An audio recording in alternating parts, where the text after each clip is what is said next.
Good morning, नमस्कार, आदाब, सत श्री अकाल, वेलकम, सुस्वागतम। क्लास लाइव हो चुकी है। 11:19 हुए हैं। तारीख आपको पता है। दिस इज 28 अप्रैल 2022। आज 28 अप्रैल 2022 है। क्लास पूरी तरीके से लाइव है। आप सभी लोगों का स्वागत, इस्तकबाल, अभिनंदन। दोस्तों, आप जानते हैं कि हम लोग पढ़ रहे थे the religious movement of 600 BC, 600 ईसा पूर्व का धार्मिक आंदोलन, जिसके तहत हम बात कर रहे थे दो धर्मों के बारे में, बुद्धिज्म और जैनिज्म। एक तरफ हमने लिखा था बुद्धिज्म या बौद्ध धर्म,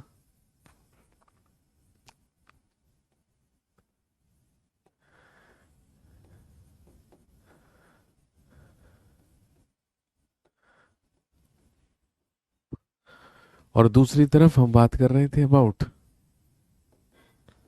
जैनिज्म या जैन धर्म के बारे में।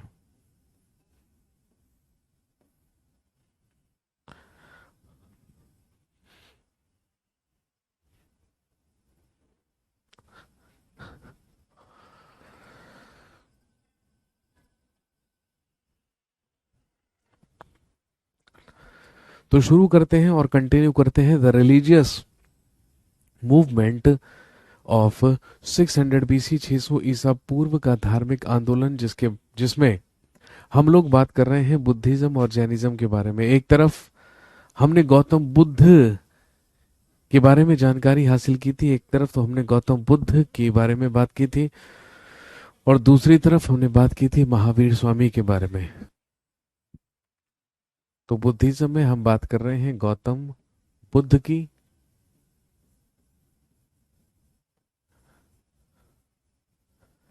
और जैनिज्म में हम बात कर रहे हैं अबाउट महावीर स्वामी।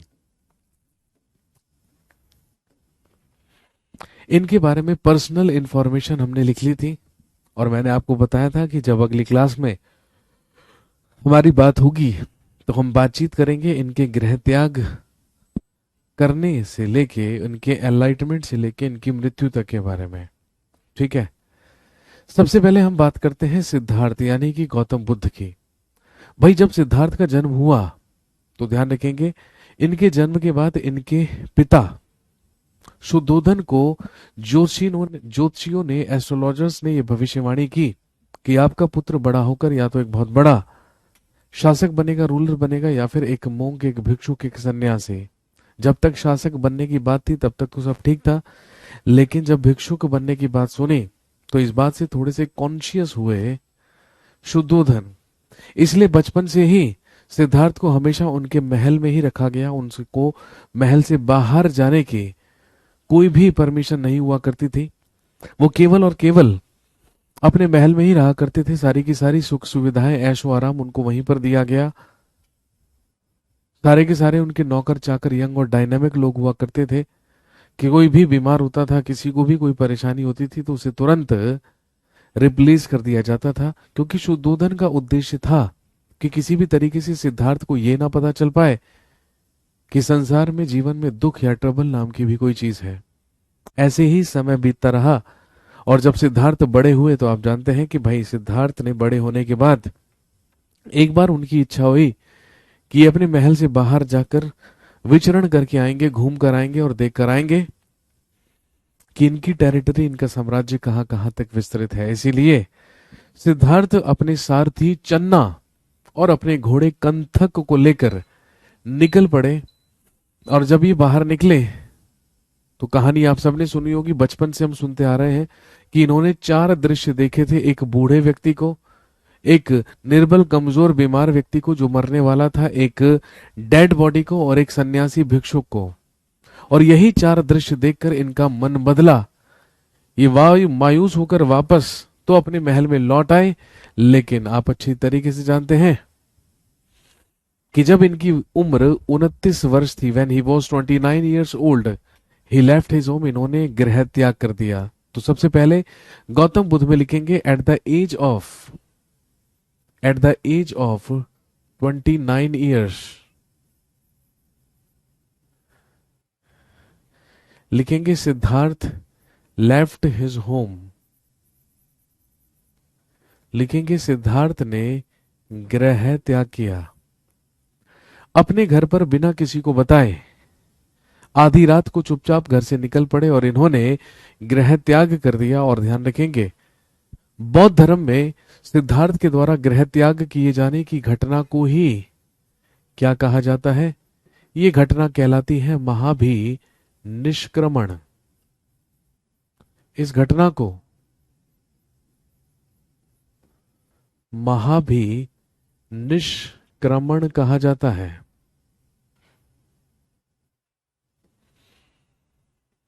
यही घटना बौद्ध धर्म में कहलाती है महाभिनिष्क्रमण। मतलब कि इन्होंने गृह त्याग कर दिया, बिना किसी को घर पर बताए आधी रात को चुपचाप निकल पड़े।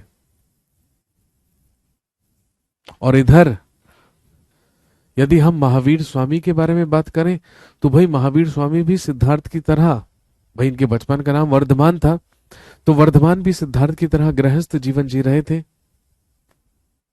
और आप अच्छी तरीके से जानते हैं जब इनकी आयु थी 30 वर्ष, eight the age of 30 years, लिखेंगे ही लेफ्ट हिज होम। ही लेफ्ट हिज होम, लिखेंगे by taking permission, by taking permission from his Elder brother, by taking permission from his Elder brother.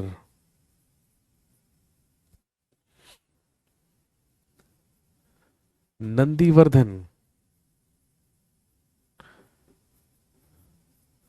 Varthaman के बड़े भाई हुआ करते थे जिनका नाम था नंदीवर्धन। और ध्यान रखेंगे अपने बड़े भाई नंदीवर्धन से ही आज्ञा लेकर इन्होंने 30 वर्षीय आयु में क्या किया? गृह त्याग किया।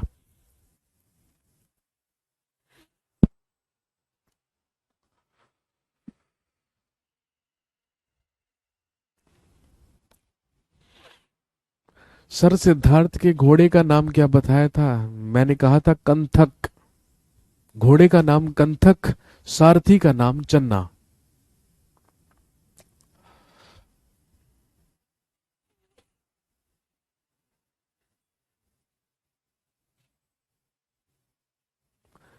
इन्होंने अपने बड़े भाई नंदीवर्धन से आज्ञा लेकर गृह त्याग किया। दोनों ने ही राजकुमारों वाले वस्त्र त्यागे और दोनों ने ही भिक्षुक और सन्यासी रूप धारण कर लिया और दोनों निकल पड़े महाज्ञान प्राप्ति की तलाश में। बस इसके बाद क्या था? सिद्धार्थ सबसे पहले पहुंचे राजगृही। और हम सब जानते हैं भाई राजगृही मगध की सबसे पहली राजधानी हुआ करती थी, हमने 16 महाजनपद में लिखा है। और वहीं पर इनकी मुलाकात हुई एक व्यक्ति से जिनका नाम था अलार कलाम। और उसके बाद वैशाली में, उसके बाद ये पहुंचे वैशाली में और वैशाली में ही इनकी मुलाकात हुई एक और व्यक्ति से जिनका नाम था रुद्रक रामपुत्र। और दोस्तों ध्यान रखेंगे सिद्धार्थ ने अलार कलाम और रुद्रक रामपुत्र दोनों से ही कुछ कुछ शिक्षा हासिल की। एक से योग दर्शन और एक से सांख्य दर्शन सीखकर सिद्धार्थ राजगृह और वैशाली के बाद पहुंचे गया। और गया जाकर ही इन्होंने डिसाइड किया कि अब ये तपस्या करेंगे, अब ये मेडिटेशन करेंगे। लेकिन वहीं पर इनकी मुलाकात और 5 ब्राह्मणों से हुई और उन्होंने भी इनके साथ तपस्या करने की रिक्वेस्ट की, इनसे आग्रह किया। तो सिद्धार्थ और वो पांचों के पांचों ब्राह्मण एक साथ गया में तपस्या करने के लिए बैठे। और ध्यान रखेंगे लगभग 1 वर्ष तक तपस्या करते रहे, लगभग 1 वर्ष तक तपस्या करते रहे। और 1 वर्ष के बाद वो पांचों के पांचों ब्राह्मण जो सिद्धार्थ के साथ तपस्या पर बैठे थे वो उठ खड़े हुए और इनका साथ छोड़कर चले गए, ये कहकर कि कोई महाज्ञान की प्राप्ति यहां पर नहीं होने वाली है। लेकिन सिद्धार्थ फिर भी तपस्या करते रहे। और यदि महावीर स्वामी के बारे में बात करें तो जब महावीर स्वामी गृह त्याग करने के बाद महाज्ञान प्राप्ति की खोज में निकले तो भाई इनकी मुलाकात सबसे पहले हुई थी एक व्यक्ति से जिसका नाम था मखली गोशाल। और ये जो मखली गोशाल था ये वर्धमान की बातों से बेहद प्रभावित हुआ और ये वर्धमान के ही साथ रहने लगा, ये वर्धमान का ही अनुयायी बन के रहने लगा।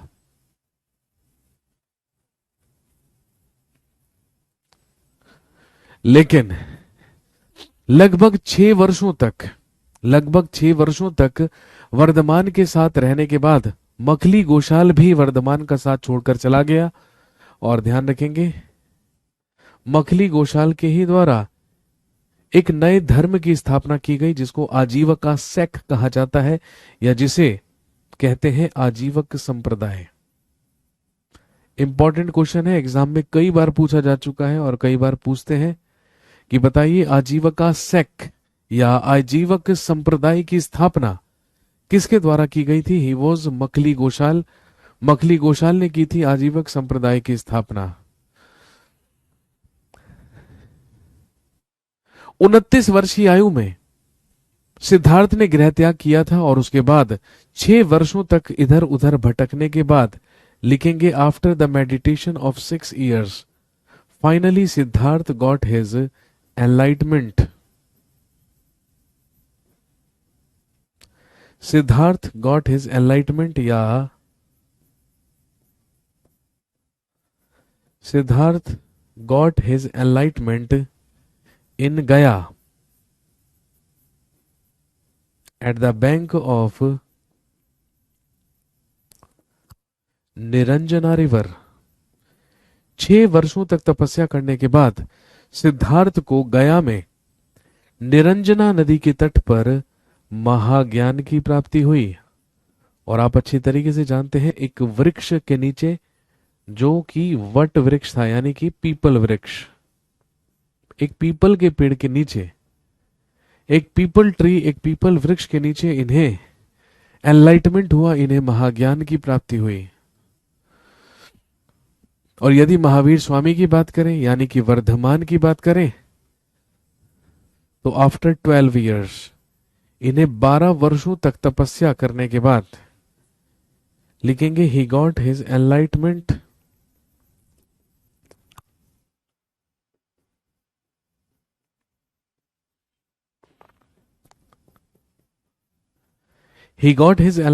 in Jumbhik gram.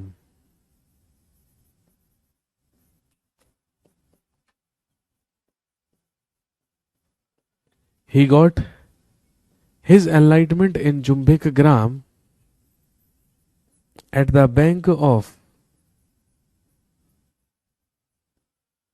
Rijupalika River।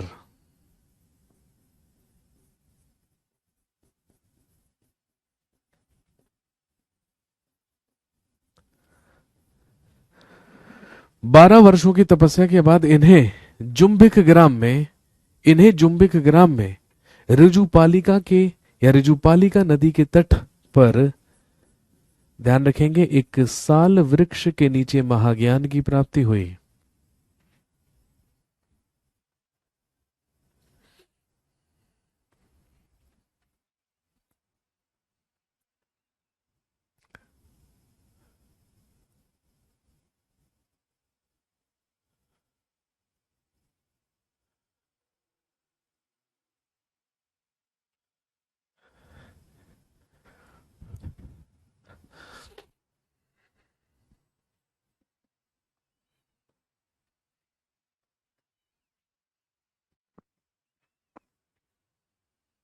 What is महाज्ञान, बताइए। अब इनको ये बताओ कि व्हाट इज महाज्ञान। बेटे आप इसको सेल्फ रियलाइजेशन समझ लीजिए, है ना। जिस दिन आपको ये सेल्फ रियलाइजेशन हुआ कि आपको सरकारी नौकरी की तैयारी करनी है और अब आपको इधर उधर नहीं भटकना है और करियर विल पर आपको बैच लेकर पढ़ाई करनी है, तैयारी करनी है, that is enlightenment for you. ये आपके लिए महाज्ञान की प्राप्ति है। जब हमें किसी भी चीज का सेल्फ रियलाइजेशन होता है दैट इज एनलाइटमेंट।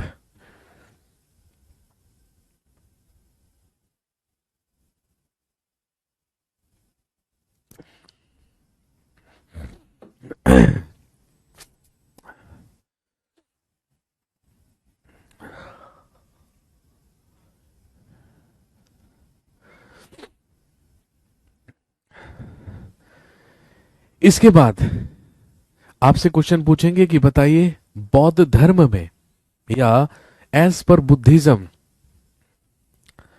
सिद्धार्थ के द्वारा महाज्ञान प्राप्ति क्या कहलाती है? ध्यान रखेंगे, दैट इज निर्वाणा।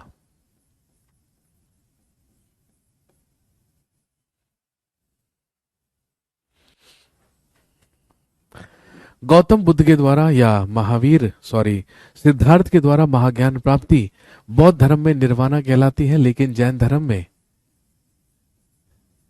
वर्धमान के द्वारा महाज्ञान प्राप्ति को क्या कहा जाता है? कैवल्य कहा जाता है। तो एनलाइटमेंट को, है ना, ध्यान रखेंगे, एनलाइटमेंट को बौद्ध धर्म में निर्वाणा या निर्वाण कहा गया है, और ध्यान रखेंगे जैनिज्म में या जैन धर्म में उसे कैवल्य कहा गया है। और ध्यान रखेंगे महाज्ञान प्राप्ति के बाद ही सिद्धार्थ को कहा जाने लगा बुद्ध या तथागत। महाज्ञान प्राप्ति के बाद ही ये बुद्ध या तथागत कहलाए। और इधर ध्यान रखेंगे महाज्ञान प्राप्ति के बाद ही वर्धमान को कहा जाने लगा केवलिन। कैवल्य से ही बना है केवलिन शब्द, इन्हीं को कहा जाने लगा जिन, और इन्हीं को कहा जाने लगा निर्ग्रंथ। केवलिन, जिन और निर्ग्रंथ। भाई कैवल्य से बना है केवलिन शब्द, जिन का मतलब होता है विजेता, विनर, और निर्ग्रंथ का मतलब होता है सभी बंधनों से मुक्त या बंधन मुक्त व्यक्ति को ही क्या कहा जाता है? निर्ग्रंथ कहा जाता है। तो जिस तरीके से सिद्धार्थ महाज्ञान प्राप्ति के बाद ही क्या कहलाए? बुद्ध कहलाए। जिस तरीके से महाज्ञान प्राप्ति के बाद सिद्धार्थ कहलाए बुद्ध और बुद्ध से ही बना बुद्धिज्म या बौद्ध धर्म, बिल्कुल वैसे ही महाज्ञान प्राप्ति के बाद वर्धमान कहलाए जिन, और जिन से ही क्या बना है? जैनिज्म, जिन से ही बना है जैन धर्म। नोट कीजिए।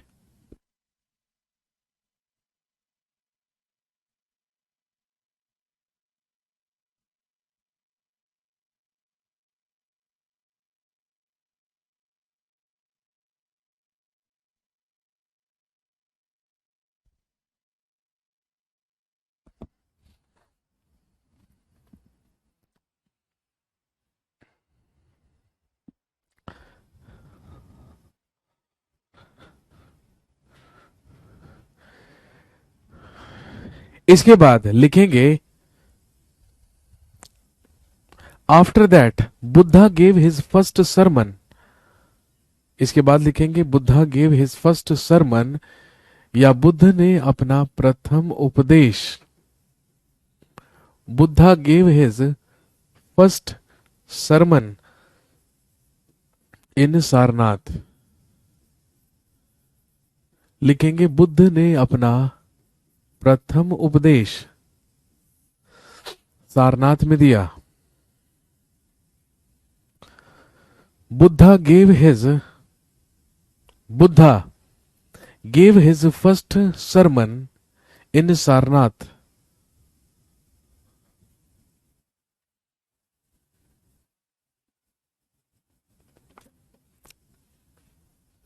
बुद्ध ने अपना प्रथम उपदेश सारनाथ में दिया। और ध्यान रखेंगे इनके प्रथम उपदेश को ही बुद्धिज्म में कहा जाता है धर्म चक्र प्रवर्तन।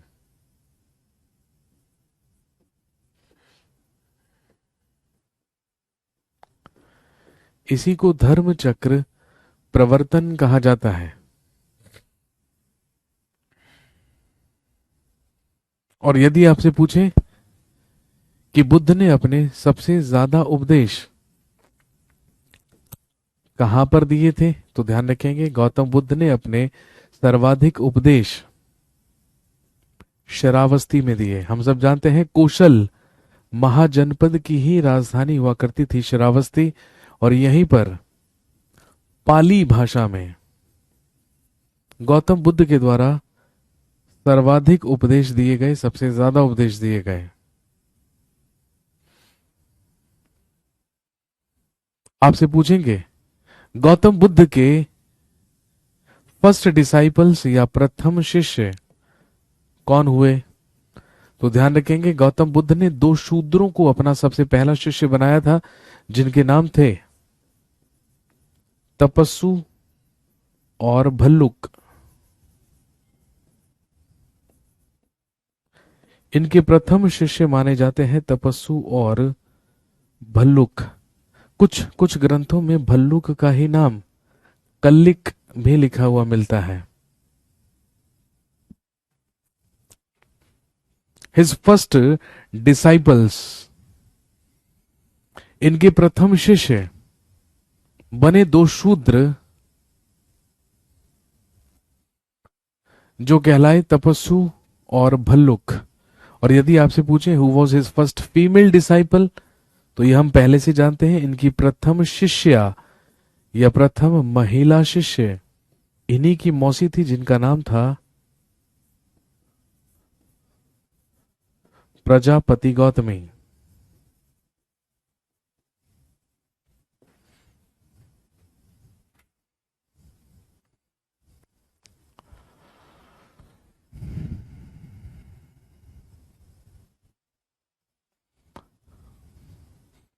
गौतम बुद्ध के द्वारा अपना पहला उपदेश सारनाथ में दिया गया, जो कहलाता है धर्म चक्र प्रवर्तन। और यहीं पर आप जानते हैं सारनाथ में ही फाउंडेड अ बुद्धिस्ट यूनियन, और यहीं पर इनके द्वारा एक बौद्ध संघ की स्थापना की गई।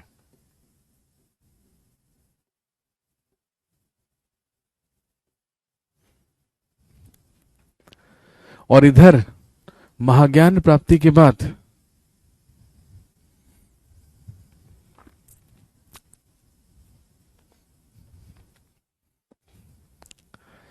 लिखेंगे the first disciple of Mahavir Swami, या महावीर स्वामी के प्रथम शिष्य इन्हीं के सन इन लॉ, इन्हीं के दामाद बने, जिनका नाम था जमाली।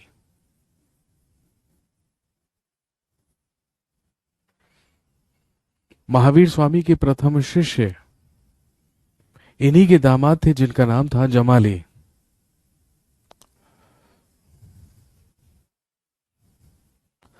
और ध्यान रखेंगे इनकी प्रथम शिष्या या his first female disciple was Chandana.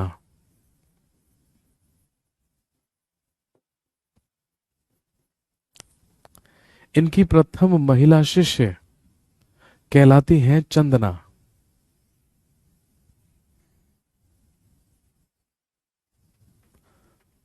और महावीर स्वामी के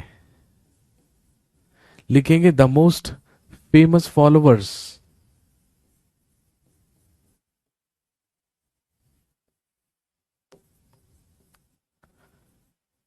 या महावीर स्वामी के सबसे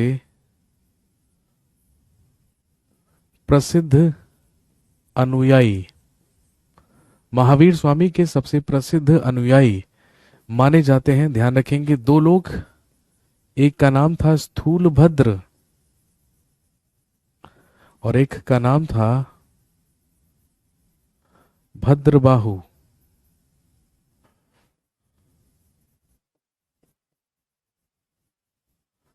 स्थूलभद्र और भद्रबाहु, हालांकि ये दोनों ही इनके समकालीन नहीं थे, ये दोनों ही इनके कंटेम्पररी नहीं थे। महावीर स्वामी के तो लगभग मृत्यु के भी 150 साल के बाद मगध में जैन धर्म का प्रचार किया था स्थूलभद्र और भद्रबाहु ने, लेकिन इनके सबसे प्रसिद्ध अनुयायी यही दोनों माने जाते हैं। और यदि आपसे पूछें कि गौतम बुद्ध के सबसे प्रसिद्ध या प्रधान शिष्य किन्हें माना जाता है, तो ध्यान रखेंगे गौतम बुद्ध के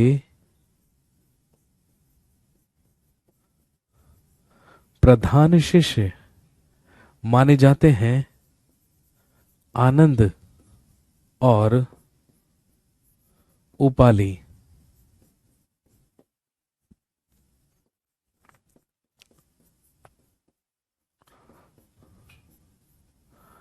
आनंद और उपाली। आनंद और उपाली को माना जाता है गौतम बुद्ध के सबसे प्रधान शिष्य या इनके चीफ डिसाइपल्स। शिष्य को इंग्लिश में बताइए बेटे, ऐसे इंग्लिश मीडियम के होने का कोई फायदा नहीं है। अगर मेरे बोलने के बावजूद भी आपको नहीं पता चल रहा तो इसका मतलब आप इंग्लिश मीडियम में नहीं है, सिर्फ आप इंग्लिश मीडियम की गलत फहमी में है। मैं बार बार चीख चीख कर कह रहा हूं डिसाइपल्स।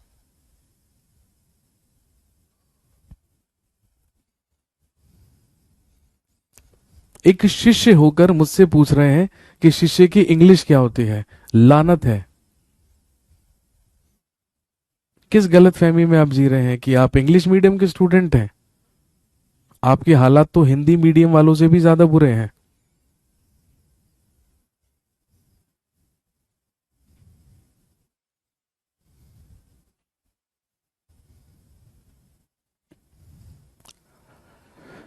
तो गौतम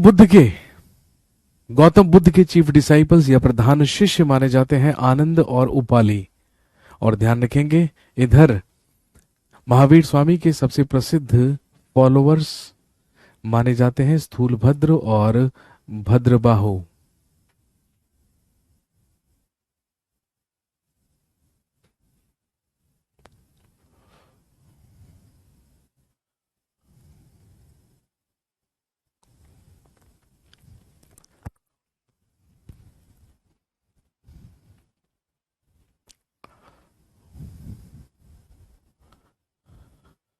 सर हमने तो पढ़ा था गौतम बुद्ध के प्रथम शिष्य आनंद थे।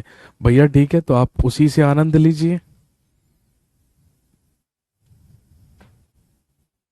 आपने पढ़ा था तो अच्छी बात है, आप बहुत ज्यादा पढ़े लिखे हैं।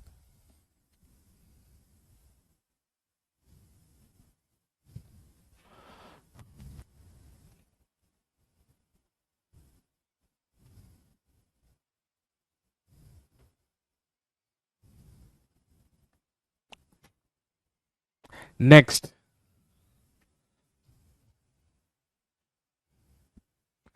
लिखेंगे in the last stage of his life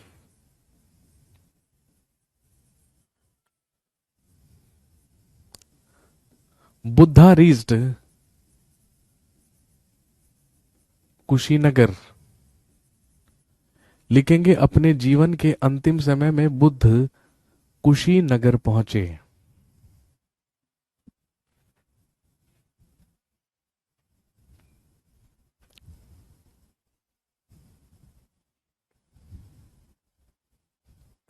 in the last stage of his life he reached Kushinagar. अपने जीवन के अंतिम समय में गौतम बुद्ध कुशीनगर पहुंचे। और ध्यान रखेंगे कुशीनगर में he he gave his last sermon, या इन्होंने अपना अंतिम उपदेश कुशीनगर में ही अपने एक शिष्य सुभच्च को दिया। क्वेश्चन भी आता है गौतम बुद्ध के द्वारा अपना अंतिम उपदेश किसे दिया गया था, तो ध्यान रखेंगे सुभच्च को। सुभच्च नाम का ही इनका एक शिष्य हुआ करता था जो रहा करता था कहां पर, कुशीनगर में। और हम सब जानते हैं मल्ल महाजनपद की ही राजधानी हुआ करती थी कुशीनगर। वहीं पर इन्होंने अपना अंतिम उपदेश सुभच्च को दिया। और सुभच्च से मिलने के बाद कुशीनगर में ही इनका एक और शिष्य हुआ करता था जो कहलाता था चुंद लोहार, जो कि पेशे से एक लोहार था। और अपने इसी शिष्य चुंद लोहार से मिलने के लिए पहुंचे कौन, गौतम बुद्ध। और आप जानते हैं इसी चुंद लोहार के द्वारा भोजन में पोर्क परोसा गया, सुअर का मांस। और ऐसा कहा जाता है कि पोर्क खाने की ही वजह से, क्योंकि ये उसे डाइजेस्ट नहीं कर पाए, इन्हें क्या हुआ, इन्हें डिसेंट्री हुआ। डिसेंट्री का मतलब अतिसार रोग। और डिसेंट्री से ही, अतिसार रोग से ही इन 483 बीसी, 483 ईसा पूर्व में गौतम बुद्ध डाइड इन कुशीनगर। गौतम बुद्ध की मृत्यु कुशीनगर में हुई। Gautam Buddha died in Kushinagar. गौतम बुद्ध की मृत्यु,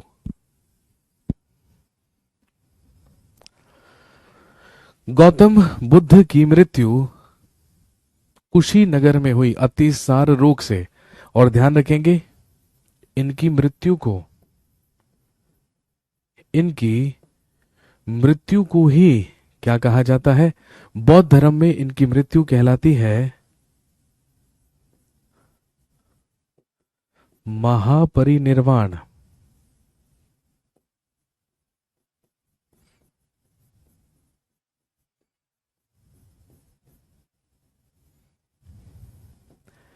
इनकी मृत्यु की घटना को ही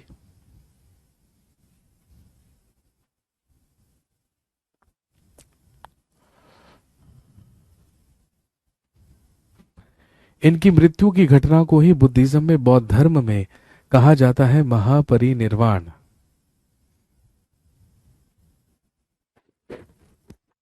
और यदि महावीर स्वामी के बारे में बात करें तो भाई ध्यान रखेंगे महावीर स्वामी ने अपने 12 शिष्यों को मगध में जैन धर्म का प्रचार करने के लिए नियुक्त किया। लिखेंगे Mahavir Swami appointed his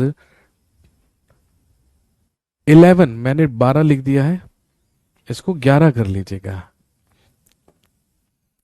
Mahavir Swami appointed his 11 disciples to spread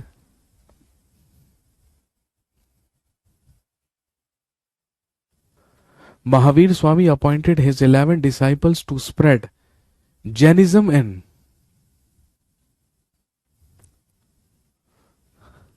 Magadh. लिखेंगे महावीर स्वामी ने मगध में जैन धर्म का प्रचार करने के लिए, महावीर स्वामी ने मगध में जैन धर्म का प्रचार करने के लिए अपने 11 शिष्यों को नियुक्त किया। इन 11 शिष्यों को कहा जाता है 11 गंधराज ऑफ महावीर स्वामी। इन्हें महावीर स्वामी के 11 गणधर कहा गया। और महावीर स्वामी ने कहा कि मेरी मृत्यु हो जाने के बाद यही 11 लोग होंगे, यही मेरे 11 गणधर होंगे जो मगध में जैन धर्म का प्रचार करने का काम करेंगे, और यही 11 लोग मेरे उत्तराधिकारी भी होंगे। लेकिन अनफॉर्चुनेटली महावीर स्वामी के जीवित रहते ही इन 11 गणधरों में से 10 गणधरों की मृत्यु हो गई।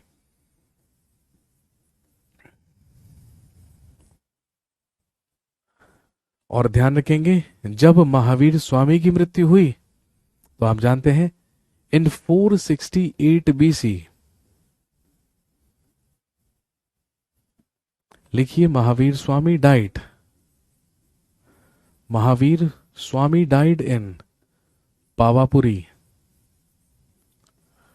लिखेंगे महावीर स्वामी की मृत्यु पावापुरी में हुई। हम सब जानते हैं पावा या पावापुरी भी मल्ल महाजनपद की ही राजधानी हुआ करती थी। 468 ईसा पूर्व में महावीर स्वामी की मृत्यु पावापुरी में हुई। और ध्यान रखेंगे इनकी मृत्यु के बाद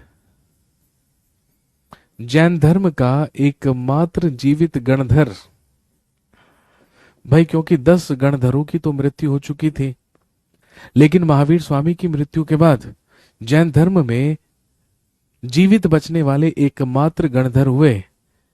इनका नाम था आर्य सुधर्मन।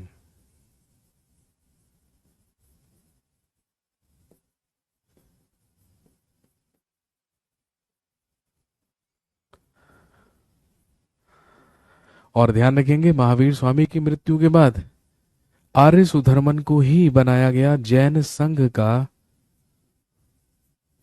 प्रथम अध्यक्ष।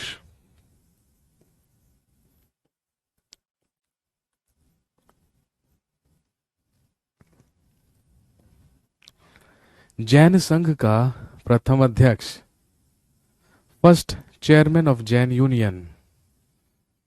जैन संघ का प्रथम अध्यक्ष बनाया गया आर्य सुधर्मन को।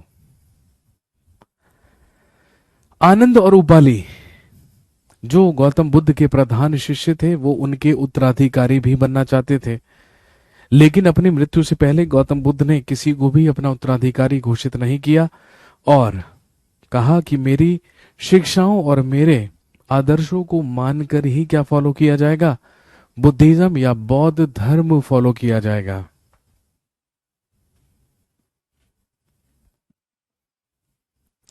तो यही कारण है बुद्धिज्म में गौतम बुद्ध के बाद कोई भी उनके उत्तराधिकारी नहीं हुए या न कोई भी धर्म गुरु नहीं हुए।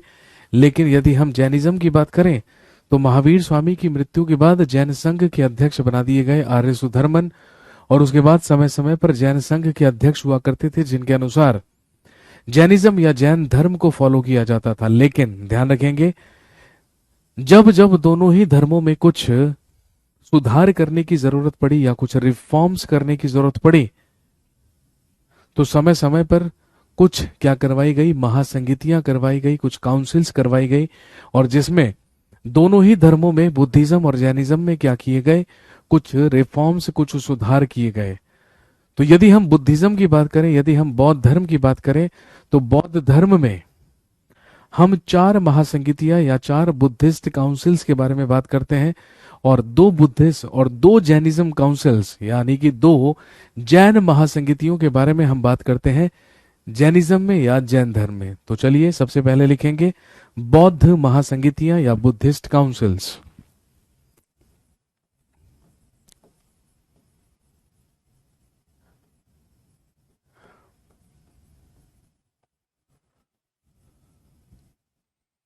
लिखेंगे बुद्धिस्ट काउंसिल्स या बौद्ध महासंगीतियां।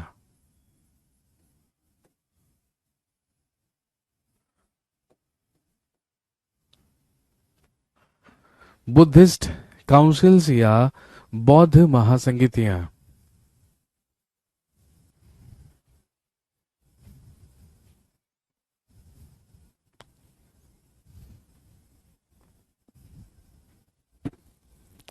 तो पहले हम बुद्धिस्ट काउंसिल्स के बारे में बात कर लेते हैं, फिर हम बात करेंगे जैनिज्म काउंसिल्स के बारे में। ठीक है, मेक अ टेबल।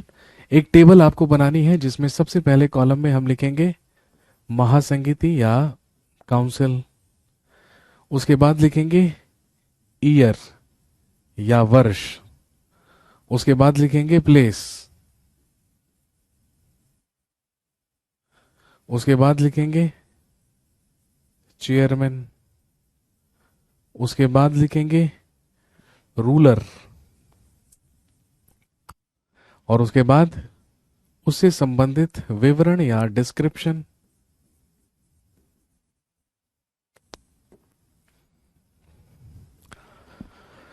और जैसा कि मैंने आपको बताया कि इन महासंगीतियों का आयोजन कराने का उद्देश्य ही क्या था, बौद्ध धर्म में सुधार करना, कुछ रिफॉर्म्स करना। विभिन्न समय में विभिन्न राजवंशों के शासकों के द्वारा इनका आयोजन करवाया गया था। तो हमें बात करनी है 4 बुद्धिस्ट काउंसिल्स या 4 बौद्ध महासंगीतियों के बारे में।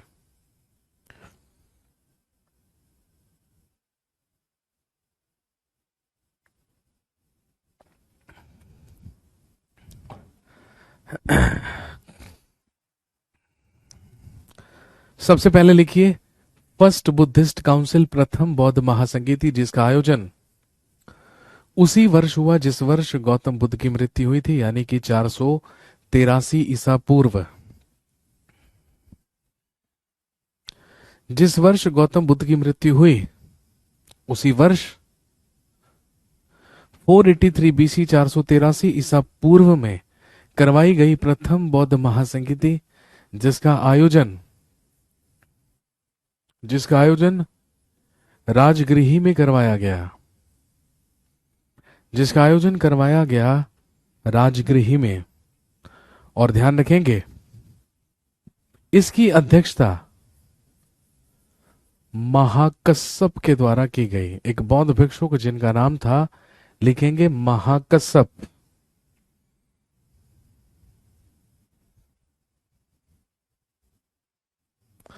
कॉपी में आएगा भी नहीं तो दीवार पे लिख लीजिए भाई, और अगर दीवार पे भी नहीं आ रहा तो दिमाग में लिख लीजिए, क्योंकि अल्टीमेटली कॉपी तो लेके जाओगे नहीं एग्जाम में, है ना। एग्जाम में तो खाली हाथ ही जाना है सिर्फ दिमाग लेकर। तो अगर कॉपी में नहीं आ रहा तो दिमाग में लिख लीजिए, नहीं तो दीवारों पे लिख दो, अभिलेखों की तरह उत्कीर्ण कर दो दीवारों पे लिपियां। यह है प्रथम बौद्ध महासंगीति जिसका आयोजन 483 ईसा पूर्व में राजगृह में किया गया।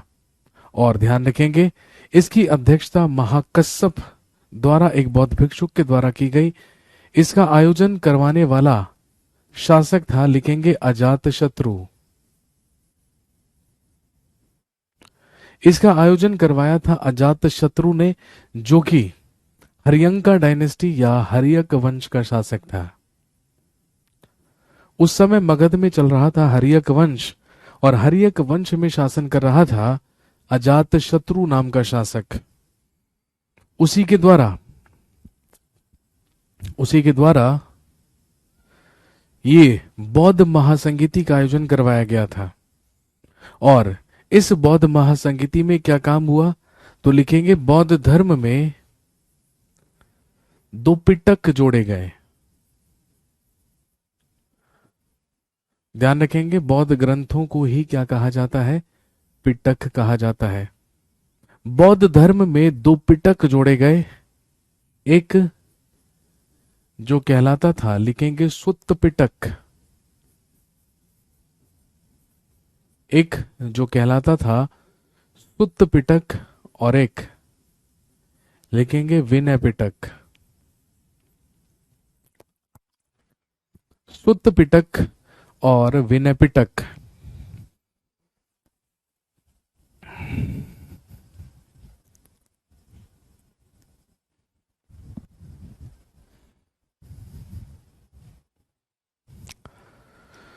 सुत्त पिटक और विनय पिटक।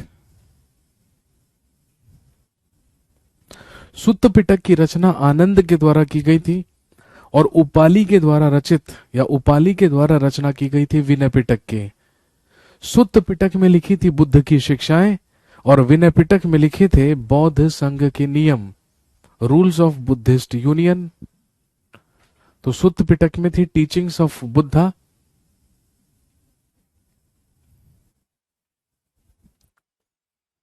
बुद्ध की शिक्षाएं, और विनय पिटक में थी रूल्स ऑफ बुद्धिस्ट यूनियन या बौद्ध संघ के नियम। इसके बाद सेकंड बुद्धिस्ट काउंसिल, जिसका आयोजन ठीक 100 साल के बाद 383 ईसा पूर्व में हुआ। प्लेस वॉज वैशाली, इसका आयोजन वैशाली में करवाया गया। इसकी अध्यक्षता साबक मीर के द्वारा की गई। इसकी अध्यक्षता की साबक मीर ने।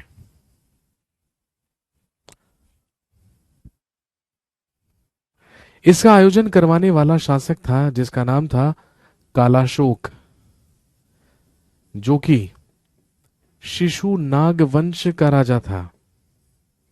उस समय मगध में चल रहा था शिशु नाग वंश। उस समय मगध की राजधानी थी वैशाली, और आयोजन करवाने वाला शासक था कालाशोक।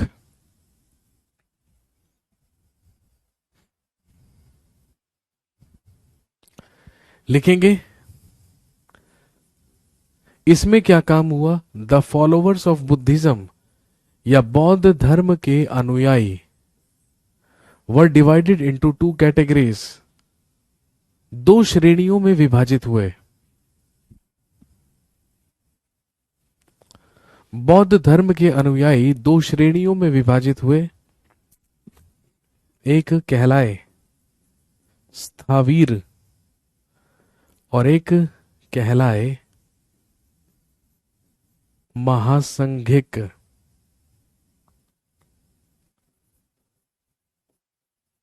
स्थावीर और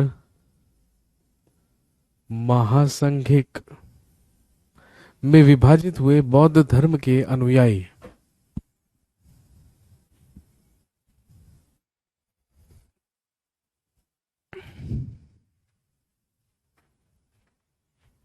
इसके बाद थर्ड बुद्धिस्ट काउंसिल, तीसरी बौद्ध महासंगीति, जिसका आयोजन लगभग 250-51 ईसा पूर्व के आसपास पाटलिपुत्र में करवाया गया। इसका आयोजन करवाया गया पाटलिपुत्र में। इसकी अध्यक्षता एक बौद्ध भिक्षुक ने की थी जिसका नाम था मोगली पुत्ततिस।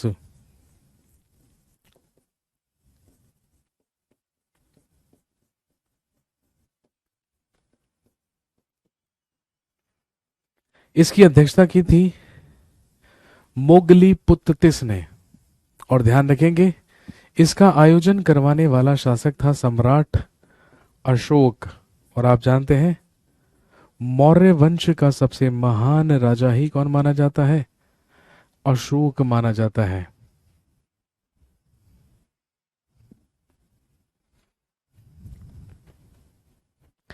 लिखेंगे he added third Pitaka in Buddhism. इसके द्वारा बौद्ध धर्म में तीसरा पिटक जोड़ा गया।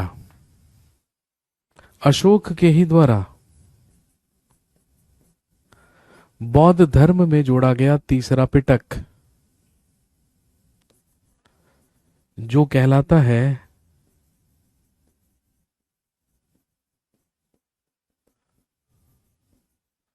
अभिधम्म पिटक।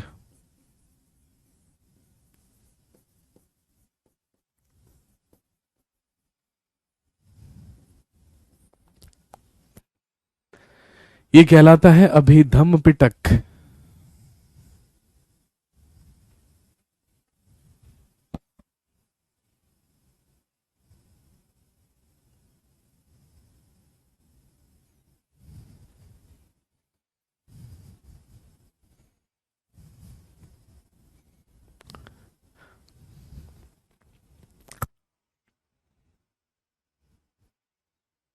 तो ध्यान रखेंगे बौद्ध धर्म के त्रिपिटक कहलाते हैं सुत्त पिटक, विनय पिटक और अभिधम्म पिटक।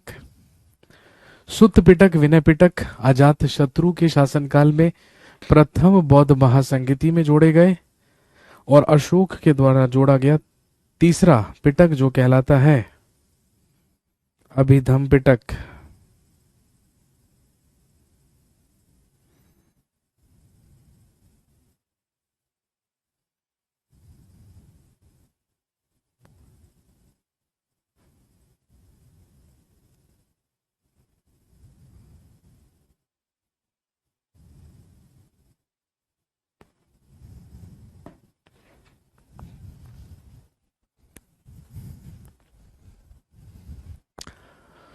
और ध्यान रखेंगे अभिधम्म पिटक की रचना मोगलीपुत्तिस के द्वारा की गई थी। ये इंपॉर्टेंट व्यक्ति है मोगलीपुत्तिस। आगे चलकर यही अशोक का धर्म परिवर्तन करेंगे। भाई हमने, आप जानते होंगे ना, हम आगे पढ़ेंगे भी कि अशोक ने कलिंग युद्ध के बाद, कलिंग युद्ध लड़ने के बाद बौद्ध धर्म अपना लिया था। तो बौद्ध धर्म अपनाया कब था? जब मोगलीपुत्तिस के द्वारा ही बौद्ध धर्म की दीक्षा दी गई थी, परिवर्तित किया गया था किसको? अशोक को। इसके बाद अगला लिखेंगे फोर्थ बुद्धिस्ट काउंसिल, जिसका आयोजन करवाया गया फर्स्ट सेंचुरी में, यानी कि लगभग 78 ईस्वी में। प्लेस वॉज, इसका आयोजन कश्मीर के कुंडल वन में करवाया गया।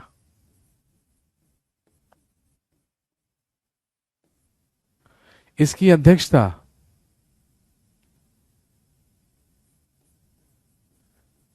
वसुमित्र और अश्वघोष के द्वारा की गई। भाई, कुषाण वंश का सबसे महान राजा था कनिष्क, उसी ने इसका आयोजन करवाया था, जो कि किस वंश का था? कुषाण वंश का। और कनिष्क के दरबार में ही दो बौद्ध भिक्षुक रहा करते थे, जिनके नाम थे वसुमित्र और अश्वघोष। इन्हीं के द्वारा अध्यक्षता की गई थी चौथी बौद्ध महासंगीति की। और ध्यान रखेंगे, लिखेंगे, इस बौद्ध महासंगीति में बौद्ध धर्म दो समुदायों में विभाजित हुआ। Buddhism was divided into two communities. Buddhism was divided into two communities. एक कहलाए हीनयाना बुद्धिस्ट और एक कहलाए महायाना बुद्धिस्ट। तो ध्यान रखेंगे, हीनयान और महायान में विभाजित हुए बुद्धिस्ट या बौद्ध धर्म के लोग।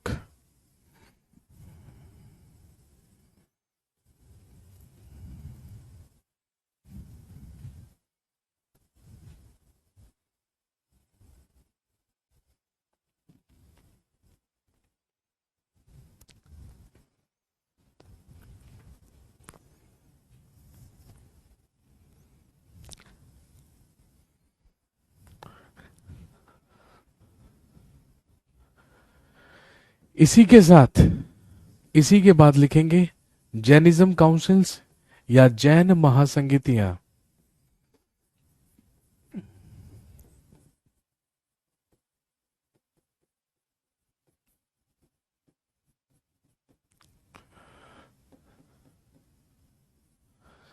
जैनिज्म काउंसिल्स या जैन महासंगीतियां। प्रथम जैन महासंगीति जिसका आयोजन लगभग 300 ईसा पूर्व में पाटलिपुत्र में करवाया गया।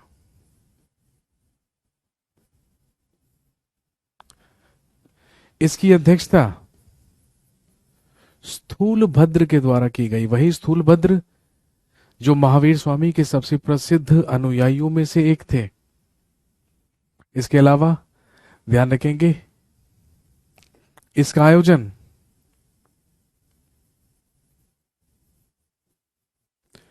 इसका आयोजन चंद्रगुप्त मौर्य के द्वारा करवाया गया।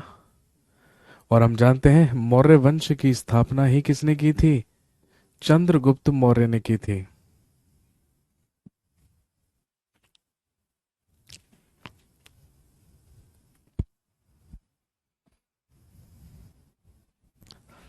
और इस महासंगीति में क्या काम हुआ?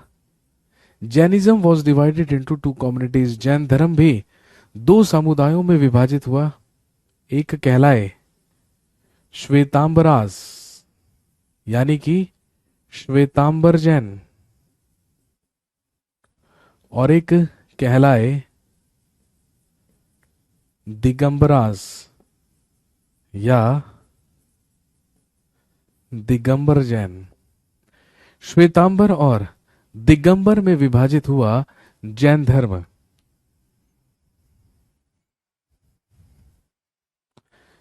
श्वेतांबर और दिगंबर में विभाजित हुआ जैन धर्म। और इसके बाद सेकंड जैनिज्म काउंसिल जिसका आयोजन लगभग 513 ईस्वी में हुआ। प्लेस वॉज, लिखेंगे वल्लभी, गुजरात। गुजरात के वल्लभी नामक स्थान पर। इसकी अध्यक्षता देवर्धि क्षमा श्रमण के द्वारा की गई। इसकी अध्यक्षता की देवर्धि क्षमा श्रमण ने। लेकिन किस शासक ने इसका आयोजन करवाया, इसके बारे में कोई पुख्ता जानकारी नहीं है। और इसमें काम क्या हुआ था, लिखेंगे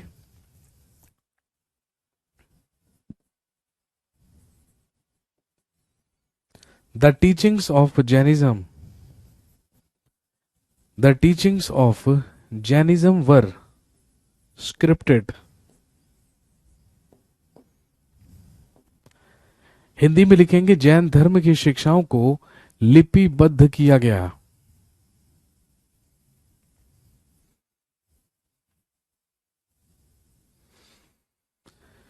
जैन धर्म की शिक्षाओं को लिपिबद्ध किया गया। The teachings of Jainism were scripted. Jain धर्म की शिक्षाओं को लिपिबद्ध किया गया। कहने का मतलब जैन धर्म में जितनी भी शिक्षाएं थी उनको लिखकर ग्रंथों में लिखा गया, उन्हें लिपिबद्ध किया गया। और आप जानते हैं भाई, जैसे बौद्ध ग्रंथों को पिटक कहा जाता है, वैसे ही ध्यान रखेंगे जैन ग्रंथ या जैन ग्रंथों को क्या कहा जाता है? जैन ग्रंथ कहलाते हैं आगम। जैन ग्रंथों को कहा जाता है आगम।